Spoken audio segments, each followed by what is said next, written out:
Thanks so much for tuning back into my channel. So listen, y'all, I'm doing a whole video, right, about wealth as warfare, right? How do you use currency to break curses, right? So I want to dive deep into this, okay, on a deep level, okay? I want to bring you some revelation because before wealth is a blessing, it is a battleground. And before money multiplies, it must be sanctified. In the kingdom of God, we don't chase wealth. We weaponize it. Okay? That's it. And so money is not evil, but money without purpose, it becomes a portal for curses. So the curse of mammon is not poverty. It is bondage. That's why the enemy he don't mind you getting rich. Let's be real. As long as your money never break chains, as long as your money don't never feed the poor or build thrones for God, he don't mind you getting rich. But you got to see wealth as a weapon of mass deliverance. Okay, this is why you need money and you need a lot of it. Okay, listen to this. I want to give y'all the codes of cursed money because cursed money carries 3 markers, right?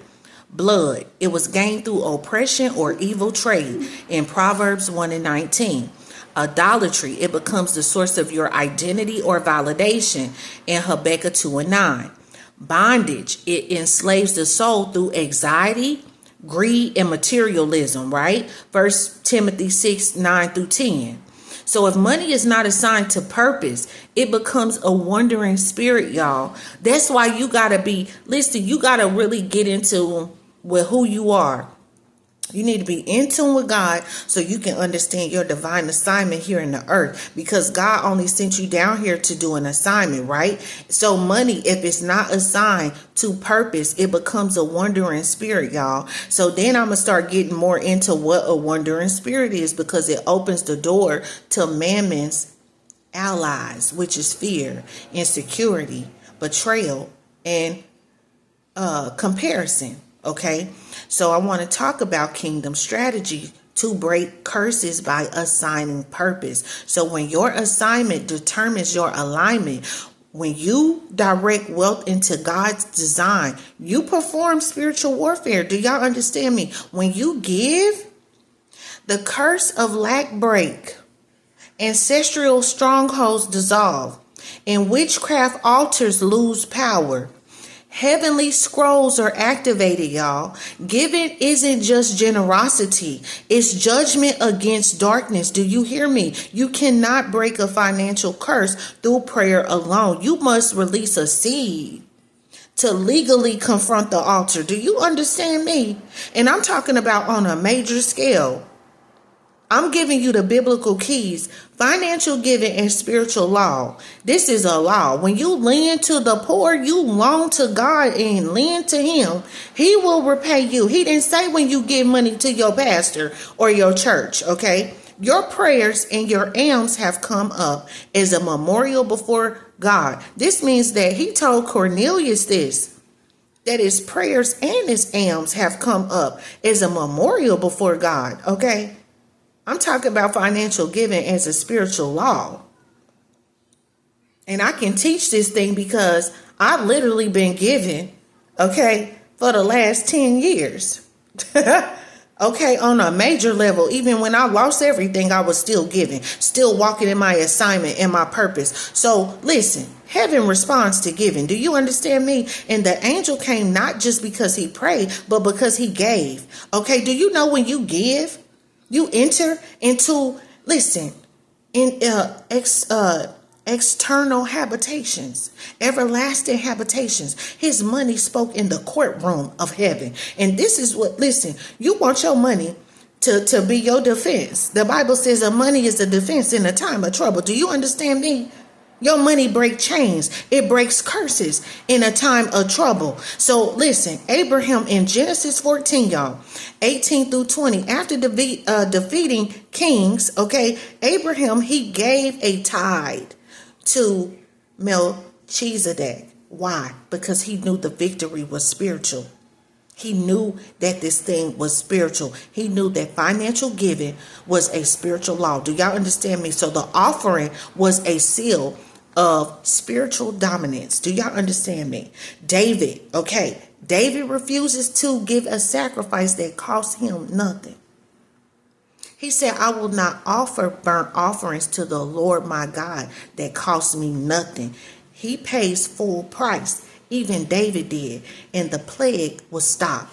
Do you know that giving will shut down death? That's how powerful giving is, y'all. Listen. In 1 Chronicles 21:24-26. Let me say this. Prophetic revelation. Let me give y'all some revelation here, because some curses only break when wealth is released. So you're not just buying freedom. You're legislating liberty. When you give, you cast down economic idols. You break family poverty patterns, okay? And you rewire your mind to think like a kingdom treasurer.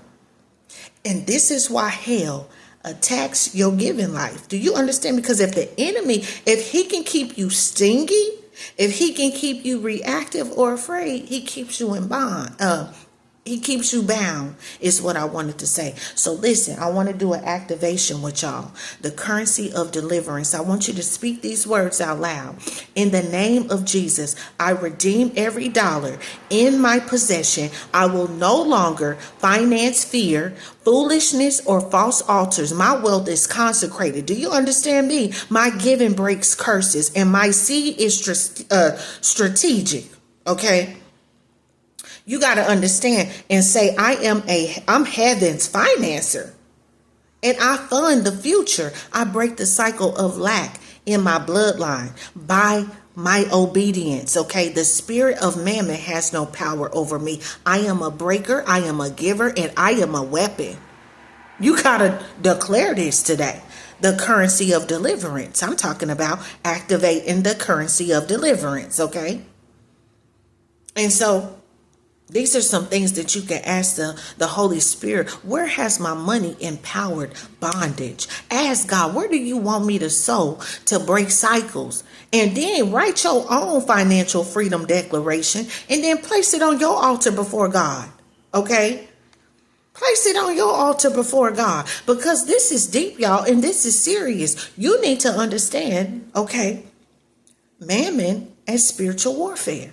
You need to understand what you're dealing with when we're talking about the spirit behind mammon, okay? And so listen, y'all, this is very, very, profound, okay?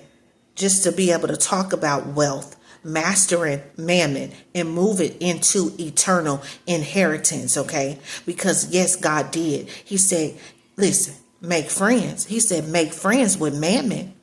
This was strategic stewardship. And I talked about this. I talked about how he wanted you to make friends with mammon. He did. And so this is very deep, and you need to understand that, this actually breaks curses. Currency breaks curses. Okay? It does. It breaks curses, y'all.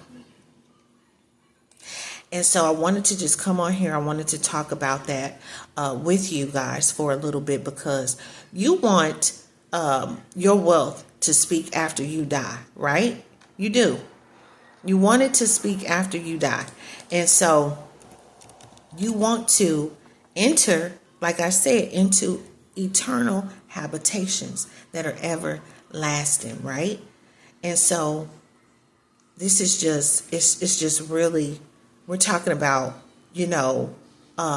practical legacy, financial reward in heaven. We're talking about generational impact. You know what I'm saying? This is what we're talking about here, because these things are important, right? And so we're talking about a deep prophetic, a spiritual, and spiritual warfare. This is a deep prophetic and spiritual warfare revelation is what I wanted to say. Okay, we're talking about everlasting habitations and how wealth speaks after you die. Okay, we're talking about generational impact here. All right, this is exactly what we're talking about, but I'm giving it to you so you can understand the heavenly system, the divine government, the courtroom of heaven, concepts, eternal reward, structure, and testimonies, right? From wealth given righteously, y'all. Okay, so listen, I'm going to be back. I have more information to share with you guys. Listen.